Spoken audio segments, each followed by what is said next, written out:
Olá, meus amigos da ITT. Estamos começando mais um podcast e hoje estou muito feliz de ter o Márcio Lassance Cunha Filho, grande amigo Lara, que vai falar sobre um feito excepcional do Brasil, o Butantan, e a vacina contra a dengue.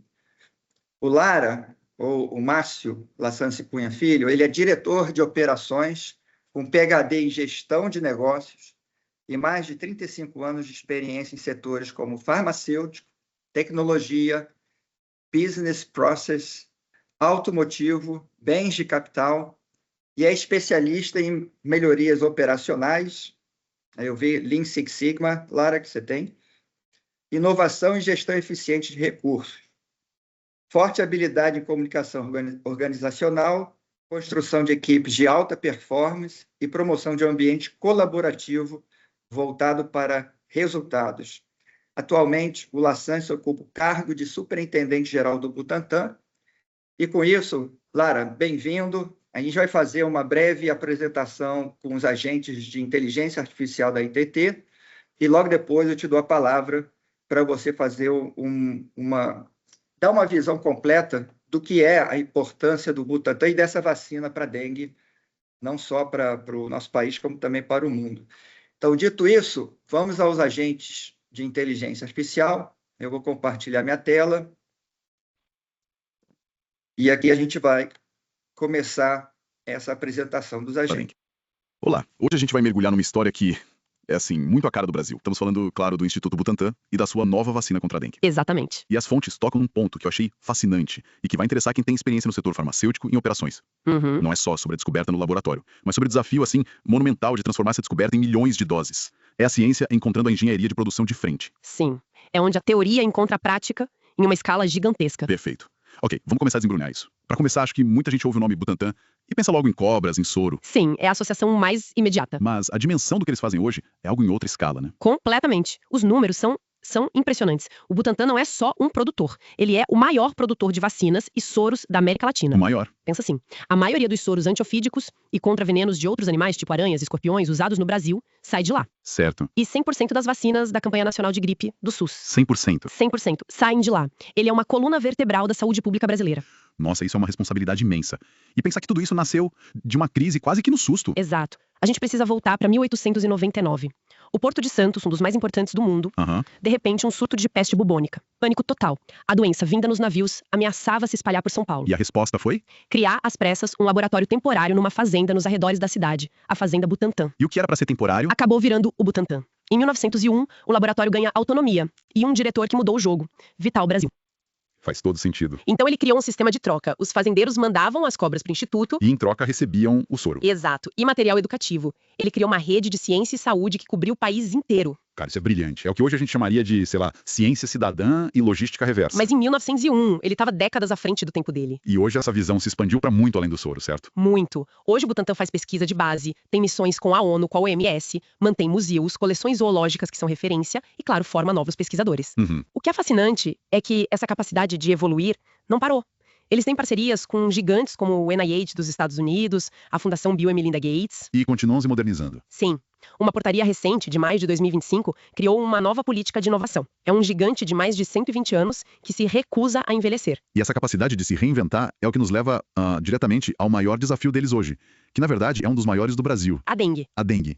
E a história da dengue é, antes de tudo, a história do seu vetor, o Aedes aegypti. Uma história de globalização, na verdade. Como assim? O mosquito não é daqui. Ele é originário do Egito, da África, e pegou carona na expansão marítima a partir do século XVI. Chegou nos navios. Provavelmente nos navios que traficavam pessoas escravizadas. Um passageiro clandestino e mortal.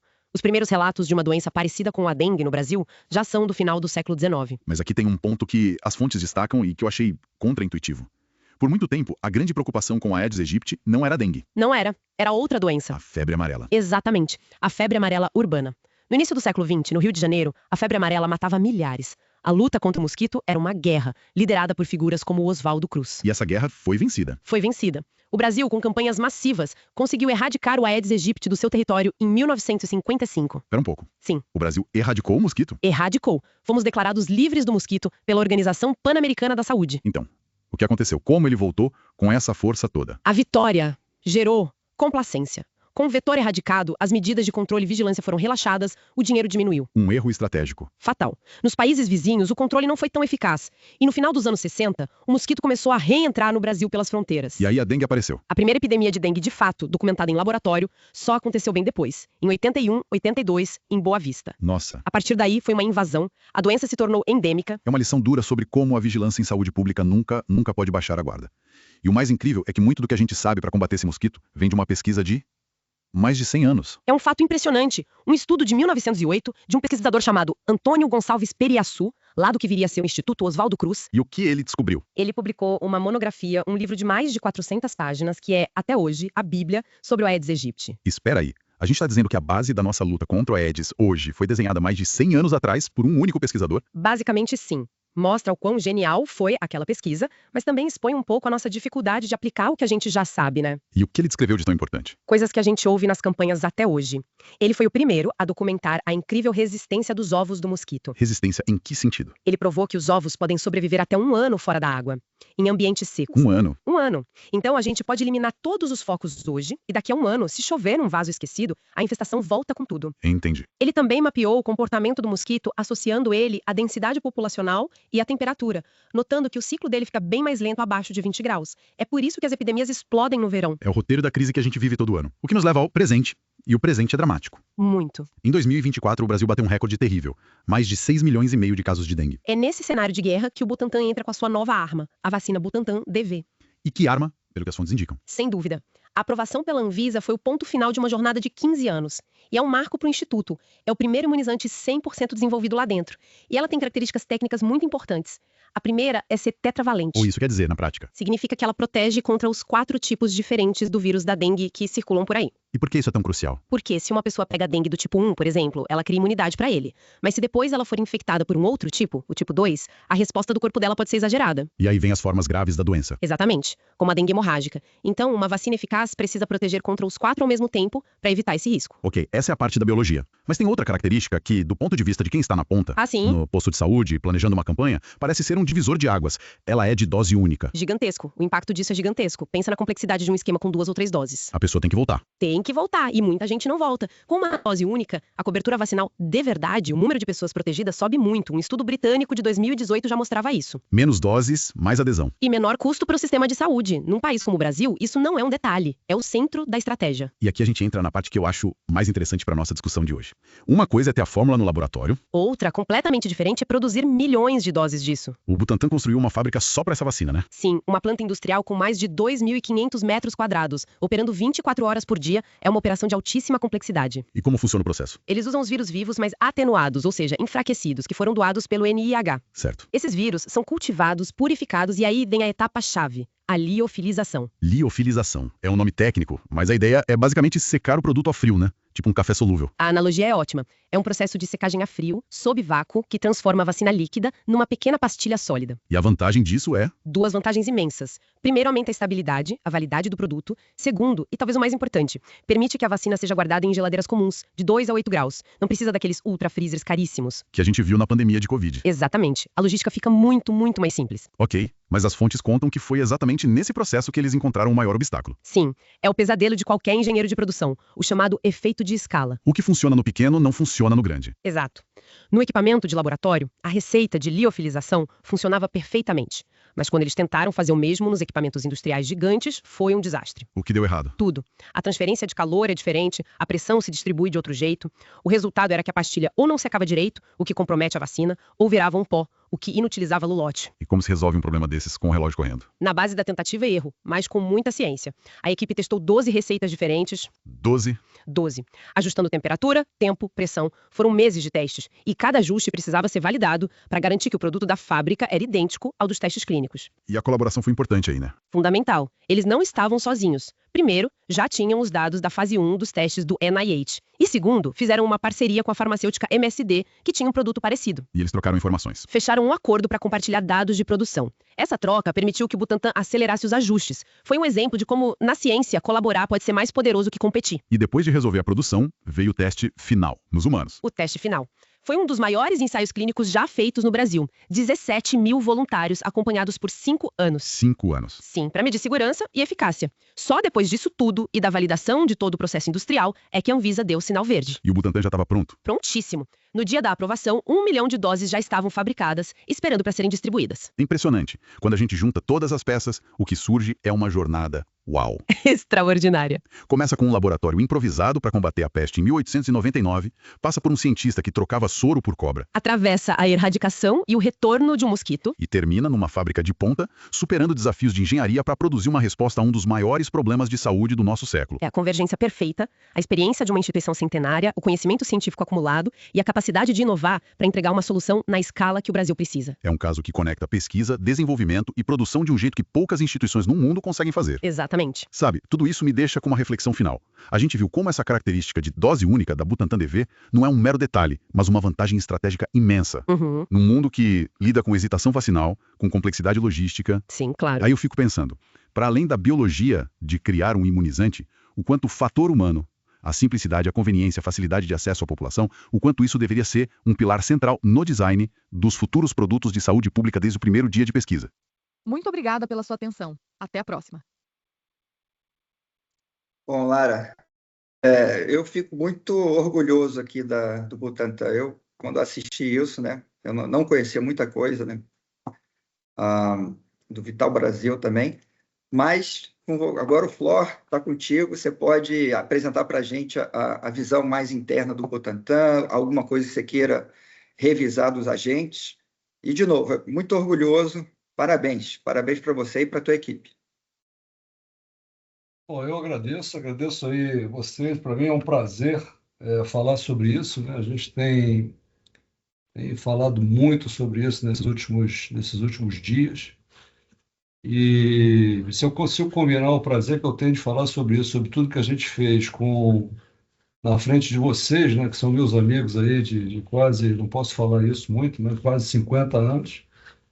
Um grupo tão seleto, né?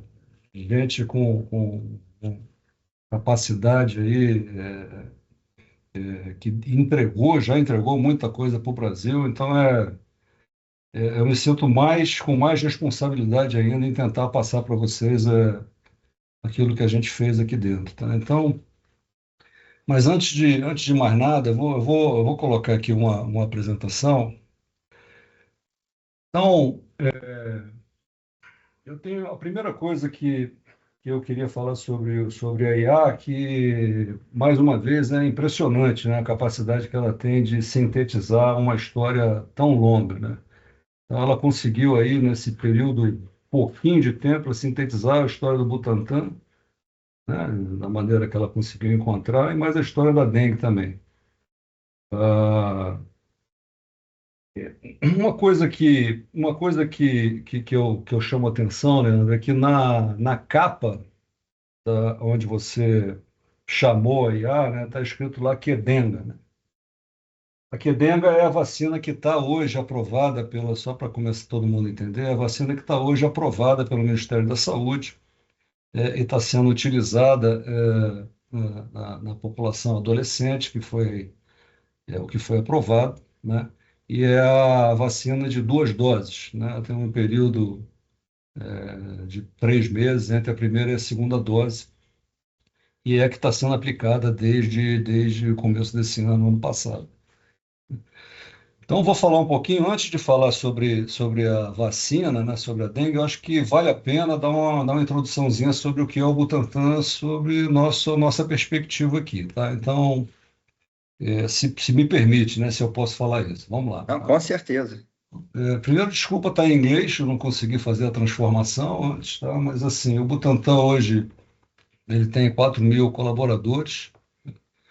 A gente tem já produzido em vacina, né, mais de 1,3 bilhões de doses. Por que a gente gosta de enfatizar isso? Porque o Butantan, ele, até pela reputação dele, pelo DNA do Butantan e até pela marca, uma marca fortíssima, ele é muito ligado a soros, né? Que realmente é o nosso DNA, e foi com isso que a gente iniciou os trabalhos lá no início do século passado, né? Mas a partir do início desse século, a gente começou a se dedicar também a vacinas e o grande pico, né? A grande fronteira nessa história toda foi durante a Covid, quando a gente conseguiu, né, num acordo, né, com uma farmacêutica chinesa, passar a entregar a vacina aqui para o Brasil, né? A receita, né, só para vocês terem uma ideia, isso é público, né? Aliás, essas informações sobre o Butantan vocês podem conseguir no site do Butantan. A gente é obrigado a deixar isso lá, até por conta da posição que o Butantan ocupa na questão do Estado de São Paulo. Então, a gente tem aí uma receita de 2024 de 576, né? Só para vocês poderem entender, em 2022, quando a gente chegou aqui, eu vou transformar em reais, a nossa receita era de 2,8 bilhões, né, de reais. Em 2023, em março, mais especificamente, a gente entrou. Em 2023, a gente passou para 3 bilhões. Né? 2024, é esse número que vocês estão vendo aí. E em 2025, a gente tem uma expectativa de dobrar isso aí, né? Isso é um número que não está baseado naquilo que a gente coloca em plano, né? Na verdade, a gente já tem ordens já colocadas para que a gente consiga dobrar o que o Butantan faz. Então, a gente está num crescimento um ciclo virtuoso muito bom, né? Trazendo o Butantan. Como é que a gente fez isso? Não é só com soros e vacinas, a gente está trazendo também outras plataformas de fabricação, principalmente de vacinas, e outras também, outros tratamentos que não são exatamente vacinas, mas que podem ser produzidos e desenvolvidos no Butantan e ajudar a reduzir o custo da saúde pública brasileira, né? Porque no final da linha, a missão do Butantan principal, a gente tem isso muito bem escrito e espalhado aqui dentro, é contribuir com a saúde pública brasileira. Então, basicamente, muito embora, né, o Butantan seja ligado à Secretaria de Saúde do Estado de São Paulo, o nosso cliente principal é o Ministério da Saúde, tá? A gente tem, nesse trabalho, a gente é colocado como um dos 10 maiores produtores de vacina do mundo, né? Então, no AIA falou sobre a América Latina, e é verdade aquilo, a gente realmente é o maior da América Latina e pode contar aí numa mão quem é que faz isso, principalmente na América do Sul, né?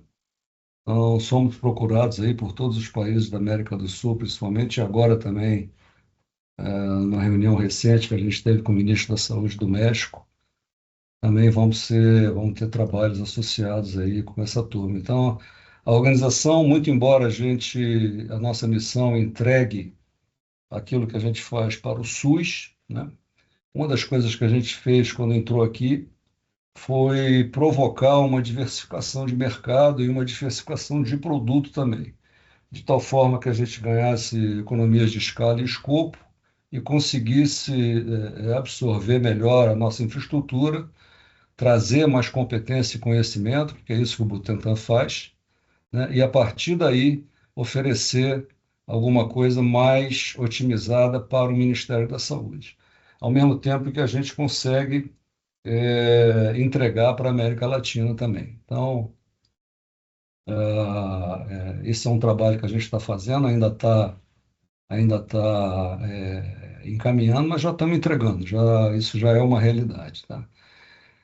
Uma outra coisa que é importante, né? O Butantan, eu vou mostrar isso um pouquinho mais na frente, ele tem 4 pilares, né?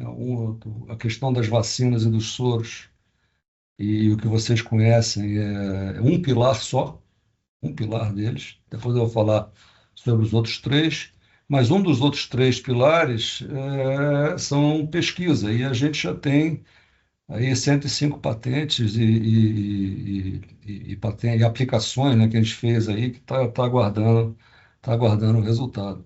somos mais de 140, mais de 140 doutores e pós-doutores, alguns deles de renome internacional.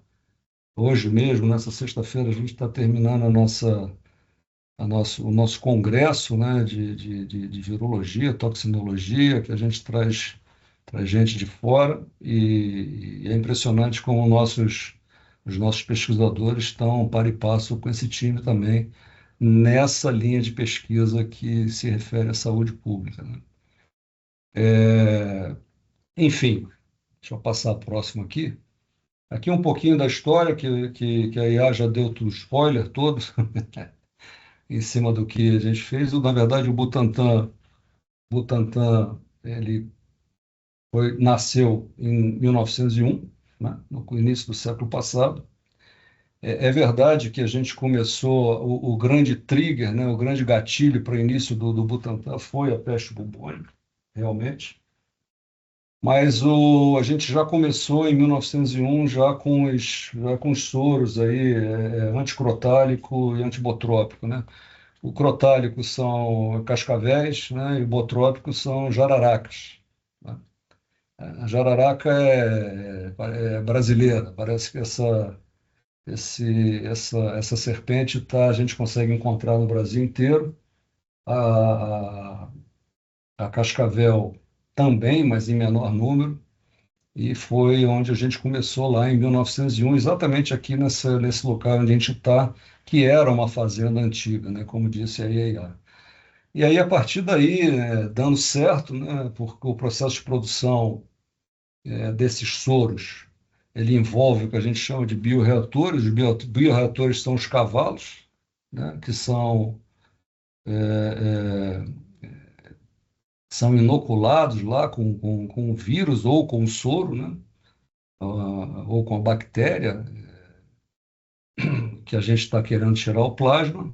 Aquilo entra num processo, ele fica pelo menos uns 2 meses gerando o plasma, depois ele volta para uma máquina. Essa máquina, que a gente chama de plasmaférese, ela retira o plasma do animal, ao mesmo tempo em que ele separa, na verdade, o plasma do restante dos componentes do sangue, retorna esse sangue para o animal e a gente coleta o plasma.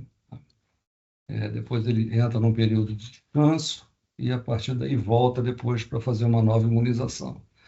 Então a gente tem, para fazer isso, não tem, a gente tem uma fazenda, né, aqui em Araçariguama, a 1 hora de São Paulo, e eu tenho muito prazer quando eu vou lá, porque é uma atividade produtiva, né, os cavalos estão hoje muito bem tratados, parecem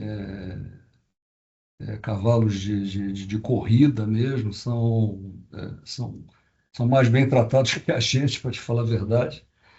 E tem que ser assim, porque esses cavalos não podem pegar nenhuma doença, senão isso compromete toda a nossa produção, tá?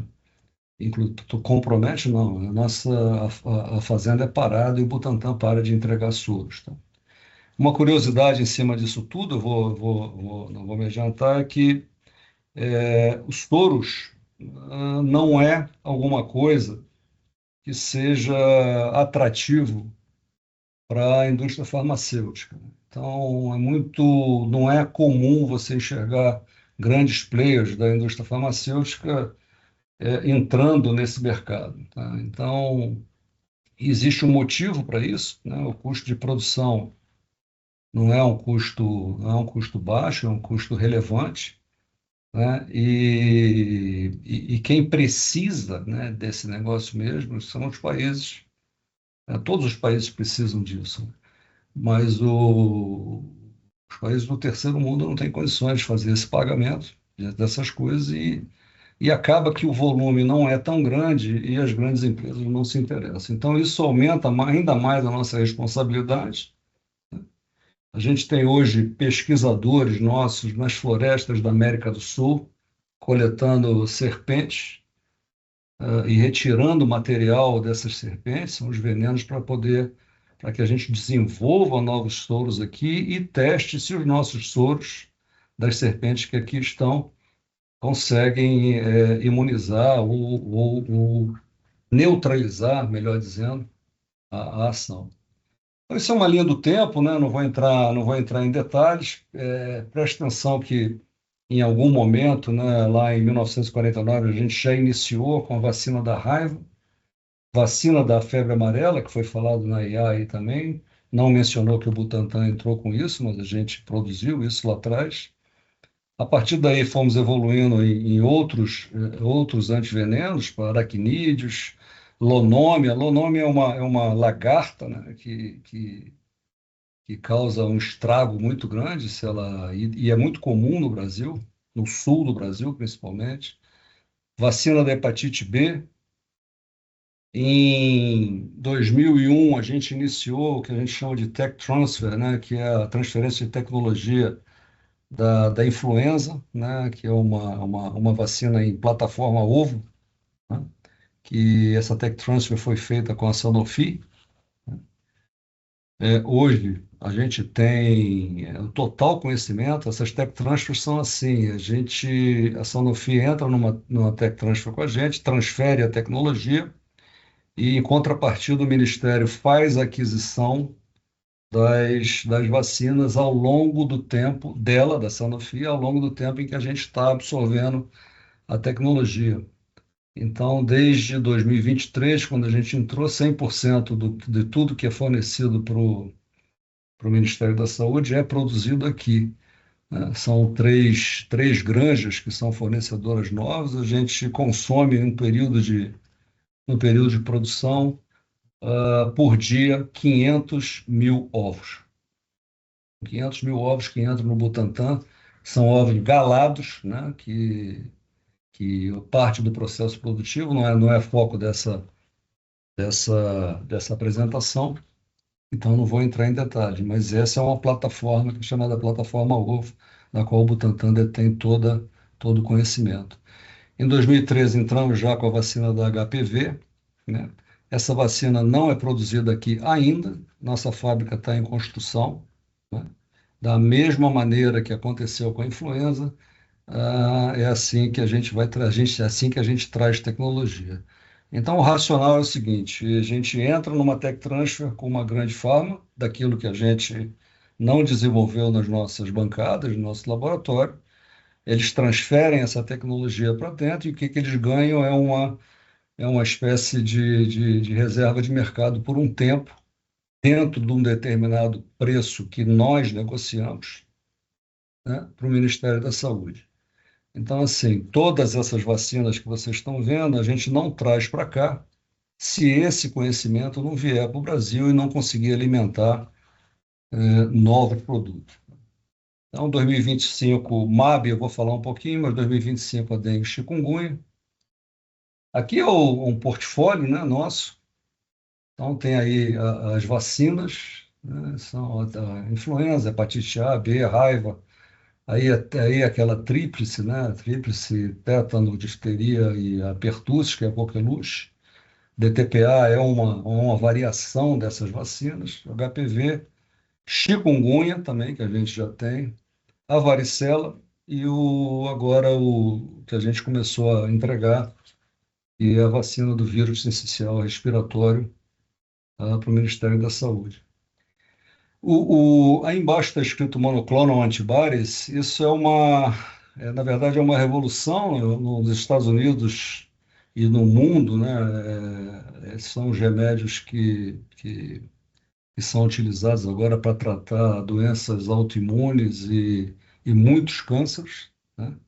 Na verdade, o anticorpo, né? Esse anticorpo, ele é um anticorpo produzido especificamente para atacar determinada célula que foi infectada por alguma coisa, ou a própria célula do organismo que está reagindo contra um determinado estímulo externo, ou antígeno externo que o corpo possa estar sofrendo. Então, é um sucesso, né? Vocês que moram nos Estados Unidos sabem, né? Você liga a televisão e aqui no Brasil a gente não tem isso, né? Liga a televisão e você consegue ver propaganda. Use não sei o quê, se você está com câncer, pense nisso, pense naquilo e tal, e apresenta o remédio. Então, isso é um negócio muito importante. A gente já tem um prédio já em produção. Esse adalimumab, ele trata diretamente artrite reumatoide, né? Se alguém tem algum parente ou alguém que tenha isso, pergunta para ele o que que é isso. E esse adalimumab trata, né? E com chance de remissão quase de 100%, né? Aí os antivenenos, que eu já falei, não vou entrar em detalhe. E o nosso pipeline de produção, a gente tem a Butantan DV, a gente tem outras vacinas da influenza que a gente está melhorando, nós vamos fazer influenza com mRNA, a gente tem uma vacina com adjuvante da influenza que aumenta o potencial dela para entregar para as pessoas idosas, 60 mais, também está em desenvolvimento, essa é nossa, desenvolvimento local. Outros anticorpos monoclonais que a gente já está trabalhando, um deles se chama o pembrolizumab, que é o Keytruda da MSD. Só para vocês terem uma ideia, com o Keytruda, a MSD, o ano passado, teve uma receita de mais de 25 bilhões de dólares, quer dizer, um produto só. Ela conseguiu essa receita toda. O produto ele serve para praticamente o leque de doenças que ele ataca, é um negócio impressionante. E por último, o que a gente chama de CAR T-cell. A CAR T-cell therapy é nada mais, eu tiro um doente terminal de câncer, né, mieloma, ou Hodgkins, alguma coisa assim, que tenha passado pelos tratamentos iniciais, né, e não tenha conseguido sucesso, a gente recolhe o sangue desse paciente, trata, né, os glóbulos brancos, né, os leucócitos desse paciente, transforma um determinado epítoto, alguma coisa que vai em cima desse leucócito, e ele, a partir daí, passa a reconhecer a célula cancerosa, que até esse momento conseguia enganar o sistema imunológico. Então, é um tratamento revolucionário, a gente já colocou aí, está em fase já avançada de ensaio clínico, né? Mas dos voluntários, né, que já se apresentaram, a gente já conseguiu remissão de 20 que se apresentaram, a gente conseguiu remissão de pelo menos 6, 7 já. Então, alguém que estava destinado a ir a óbito, né? Essa terapia está curando, e o Butantan está nisso, né? E vai continuar, tá? Aqui os 4 pilares que eu falei para vocês, né? Tem o primeiro, a gente juntou lá, mas entenda que é a questão da pesquisa, então já falei sobre isso. O bioindustrial é o parque industrial, né? Que faz as vacinas e os soros, como eu falei. Mas a gente também tem um braço de educação, que é a Escola Superior do Instituto Butantan. Na verdade, são cursos de mestrado e doutorado em disciplinas que são disciplinas que têm a ver com o que o Butantan faz, têm sinergia com o que o Butantan faz e onde o Butantan opera, né? E o Butantan, e a outra parte é a parte de lazer, né? A parte de cultura, a gente chama de lazer e cultura. O Butantan ele é aberto ao público, né? Qualquer um pode vir aqui visitar. Aliás, é muito legal aqui, viu, gente? Seria bom que vocês viessem, traz as famílias, quando vocês puderem. São 5 museus que a gente tem aqui dentro, né? São museus que combinam lazer e conhecimento, né? Então, as pessoas vêm aqui e aprendem, né?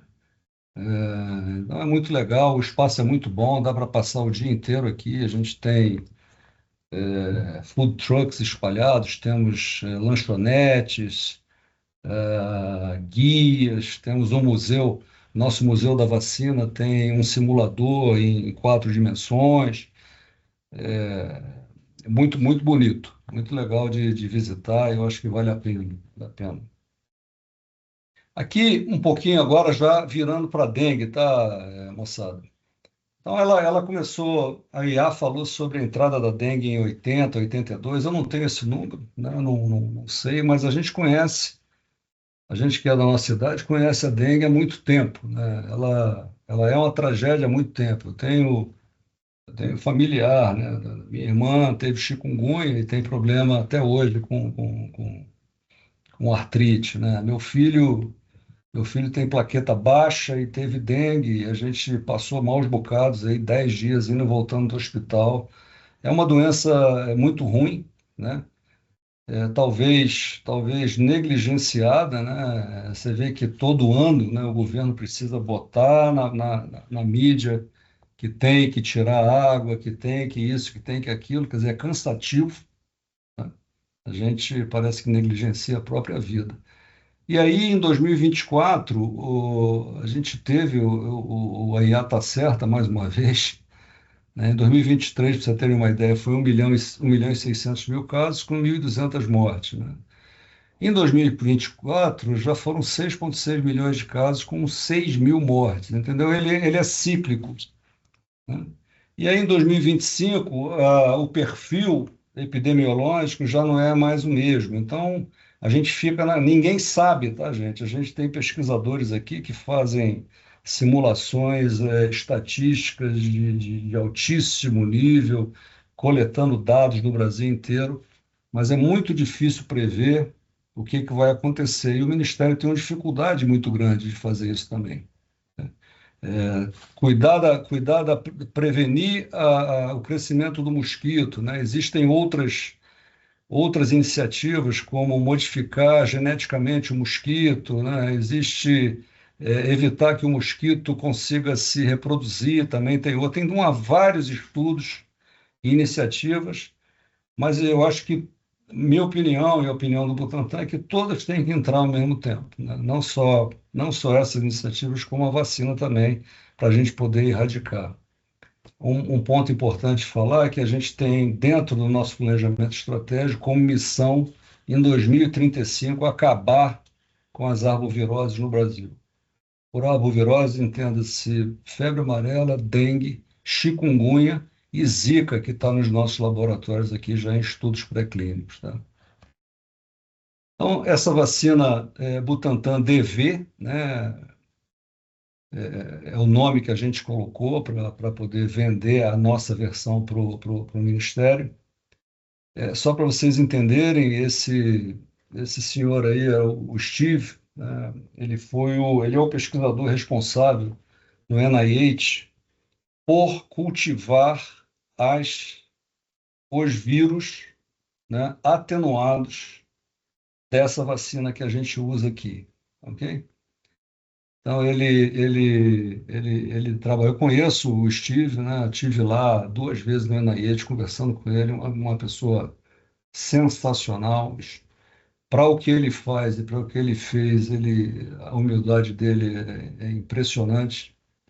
E é com muito prazer, toda vez que a gente se encontra, falar um pouquinho da dengue. Ele está me cobrando o tempo todo, né? Para saber se vai sair ou não vai sair. Esses quadrinhos, essas fitas que vocês estão vendo aí, não me peçam para explicar isso, porque me formei em eletrônica, não em biologia, mas é para vocês entenderem o seguinte: a vacina do Butantan, que vocês estão vendo aí, são envelope e material genético dos vírus, tá? Cada fita dessa representa um vírus. Se vocês olharem a dengue 1, 3 e 4, o Steve conseguiu separar conseguiu reproduzir exatamente o vírus como ele é, atenuado. Não entendam que isso é uma coisa fácil, um troço extremamente difícil. Essa vacina é muito caprichosa e esse é o primeiro grande diferencial da nossa vacina, né? O dengue 2, ele foi obrigado ali no meio, tá vendo? Aquelas 2 partes separadas ali, a usar uma quimera, eles chamam de quimera, do dengue 4, para poder fazer a recomposição. Mas ela está quase que 100% reconstituída também. Isso traz um resultado para essa vacina, que é um resultado fantástico em termos de eficácia de imunização, porque eu replico exatamente o que o vírus tem. Em outras vacinas, até agora, né, tem outras sendo desenvolvidas no mundo, todos os vírus têm composição quimérica.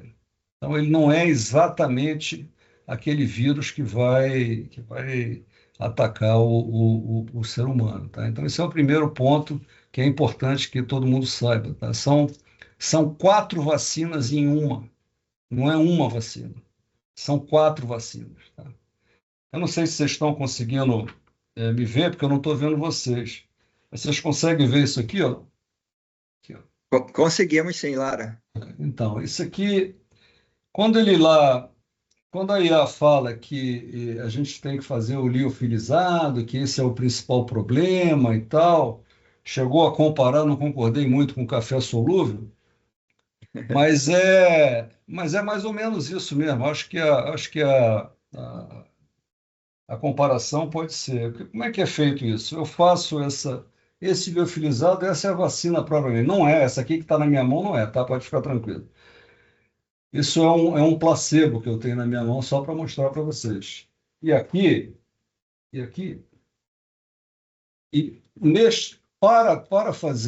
Para poder reconstituir esse placebo, vai junto com a vacina o que a gente chama de diluente, que é esse aqui do lado.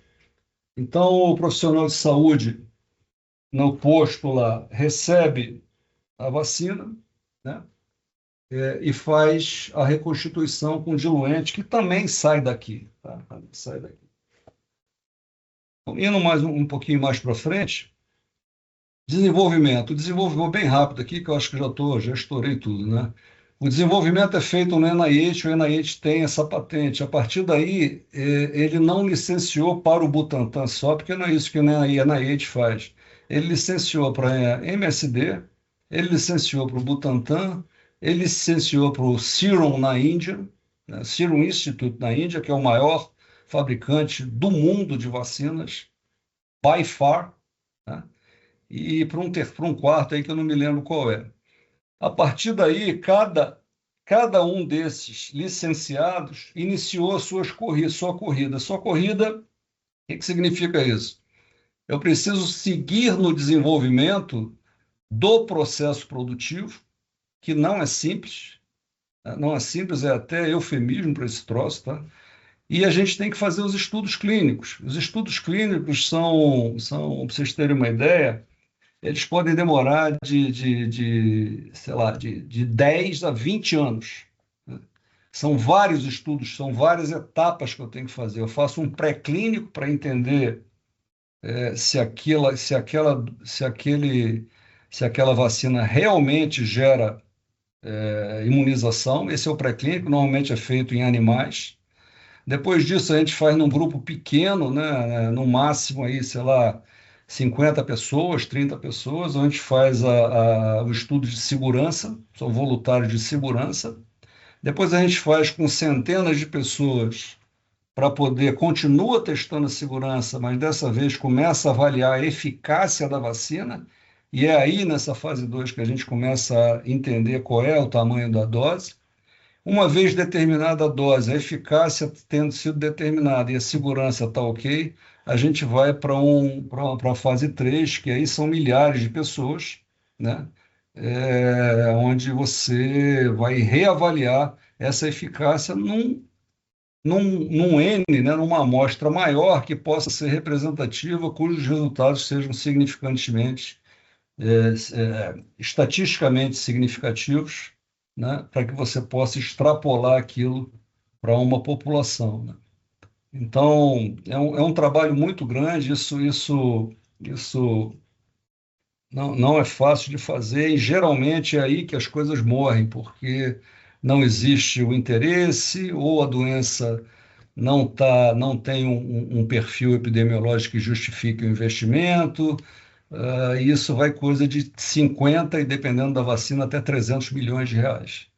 Vocês terem uma ideia, só para não achar que é simples. O Butantan já investiu mais de 1 bilhão no desenvolvimento da dengue, tá? E boa parte está nesses estudos clínicos. Aqui é o timeline da vacina propriamente dita, vou bem rápido, né? Então, a patente do NIH em 2003, as cepas foram licenciadas para a gente começou o desenvolvimento, já vem com fase 1 e o pré-clínico, a gente entrou na fase 2 e por aí vai. Em 2016, nós começamos a fazer a fase 3 com 16 mil, mais de 16 mil, metade placebo, metade a vacina propriamente dita. Em 2018, a gente finalizou a fábrica, né, que está operando hoje. Iniciamos o último paciente inscrito, foi em 2019. Nesse momento, nós ganhamos a certificação de boas práticas de fabricação na nossa fábrica, né? O desenvolvimento, esse é que é o grande pedaço, né? O desenvolvimento começou em 2020. Eu esqueci de um ponto importante, um milestone em 2015, né, que o processo produtivo, que é uma coisa muito diferente da determinação do vírus, esse foi desenvolvido aqui no Butantan por pesquisadores do Butantan com patentes reconhecidas internacionalmente, tá? E esse é um processo produtivo que, por exemplo, a MSD está tentando fazer a vacina dela lá e ela não consegue passar de uma determinada fase para que ela siga e complete seus ensaios clínicos, certo? Porque esse processo é patenteado nosso. Por isso, quando fala vacina do Butantan, ela é do Butantan por causa disso, tá certo?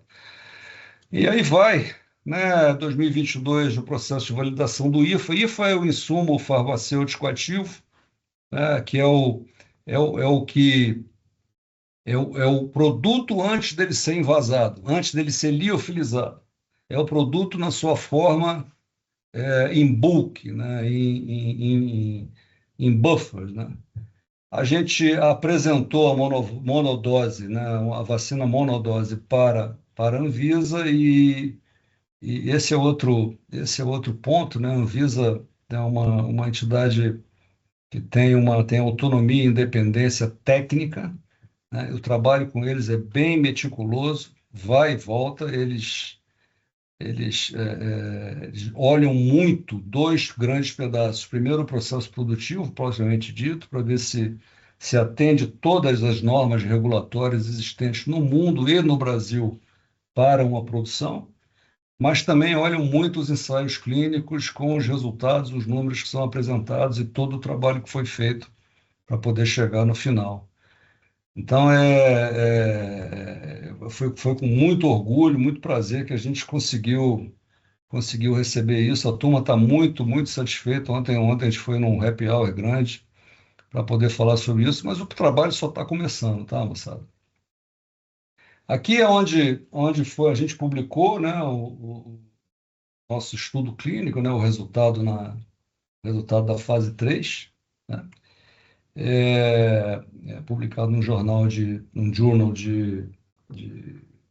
prestígio, né, no mundo, né, nessa área. E aqui, assim, de forma simples, o resultado, né? Eficácia geral, eficácia 74,7%, e é exatamente isso que vocês estão lendo, né? De cada quatro pessoas que forem vacinadas, 75%, três vão estar imunizadas, né? Uma não atingiu o grau.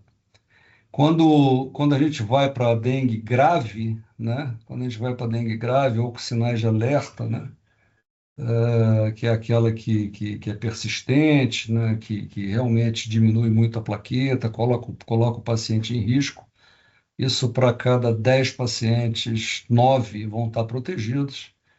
E para você ter uma ideia, as hospitalizações que a gente encontrou nos nossos estudos de fase 3 foram todas de placebo, né? Não tivemos nenhuma hospitalização por voluntário que tenha recebido a vacina, tá? Por enquanto, a gente tem de 12 a 59 anos, né? Só que a gente já está iniciando agora em janeiro, né, um estudo para 60 mais, né? A turma chama de idoso aqui, mas como eu já atingi, eu andei mudar para 60 mais. Então, vai para 60 mais para poder que é a população mais vulnerável, né, que pode ter problemas maiores com a dengue. E a gente também tem também dados já para 4 a 12 anos. Então, assim, uma vez conseguidos os dados, a gente entende que a vacina ela é capaz de imunizar em todas as faixas, mas em cima da nossa proposta, a Anvisa entendeu que a segurança daquilo que a gente fez, daquilo que está apresentado conforme as regras que ela coloca, é de 12 a 59, mas nós continuamos o trabalho para poder extrapolar isso, tá? Aqui, como essa foi uma apresentação, quando o ministro da Saúde esteve aqui visitando a gente, junto com o Tarcísio, a série de institutos e áreas que a gente precisa agradecer, que trabalharam nesse projeto como um todo, tá?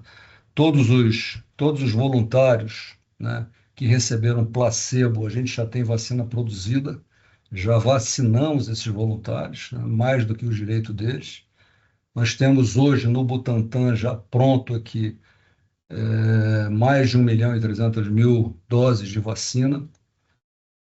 Temos o contrato sendo assinado hoje com o Ministério da Saúde para poder fazer a entrega dessas doses.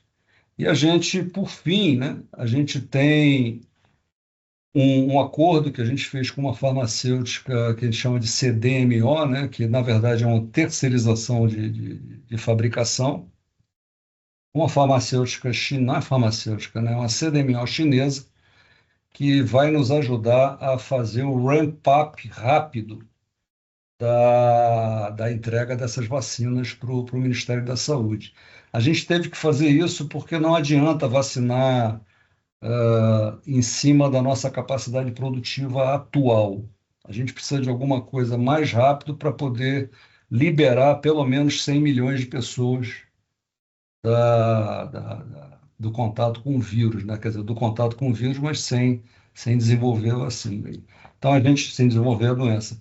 Então, se a gente conseguir, e é isso que está planejado, vamos entregar 25 milhões de doses no ano que vem e 35 milhões de doses em 2027. 2028, a gente retorna a produção para o Butantan, aí o nosso ramp-up aqui vai encontrar o que a gente chama de vacinação de saturação, né? É onde a gente vai estar vacinando aqueles novas pessoas que adentram aí as faixas de vacinação que a gente escolheu. Então, quem foi vacinado está vacinado. Teoricamente, eu não preciso de booster, né?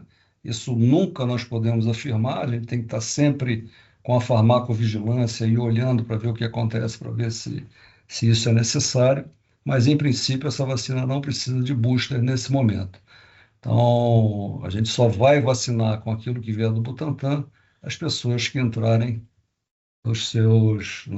na faixa etária de aprovação pela Anvisa. Então é isso. Eu acho que, bom, não sei se eu falei muito, mas essa é só uma história, tá? A gente vai ter outras, né? Eu acho que a história da influenza também merece uma apresentação. É brilhante o negócio também. Assim, eu fico impressionado. Eu sou o gestor desse projeto, né? Lá, quando a gente descobriu que não teria capacidade para atender num tempo rápido a população, imediatamente a gente avançou para buscar um fornecimento internacional. A primeira reunião com um técnico dessa empresa da China foi em Washington, em abril de 2024. Hoje, nós já temos o IFA validado nessa CDMO chinesa, e estamos em processo de validação do produto acabado, que na verdade é o produto envasado, é isso aqui, ó. A gente está nesse processo e está avançando muito bem, né? São pelo menos 4 a 5 pessoas todos os dias, desde 2024, na China, fazendo uma transferência de tecnologia que não é da China para o Brasil, é do Brasil para a China, né? É diferente. Uhum. Tá? É isso, moçada. Alguma pergunta aí? Alguma coisa? Clara, sensacional. A gente vai agora fechar essa parte da apresentação, né? As perguntas e respostas a gente vai fazer só com os membros associados, mas eu gostaria de agradecer muito a sua apresentação, e o que eu fiquei impressionado é como um instituto brasileiro, entre poucos no mundo, tem essa capacidade técnica, operacional, industrial, de produção, e é de muito orgulho. Então, realmente, Lara, parabéns, obrigado a todos que estão assistindo. Dê um joinha aí se gostar, para a gente poder trazer mais informações como essa. Grande Lassance, muito obrigado. Valeu, moçada. Obrigado a vocês.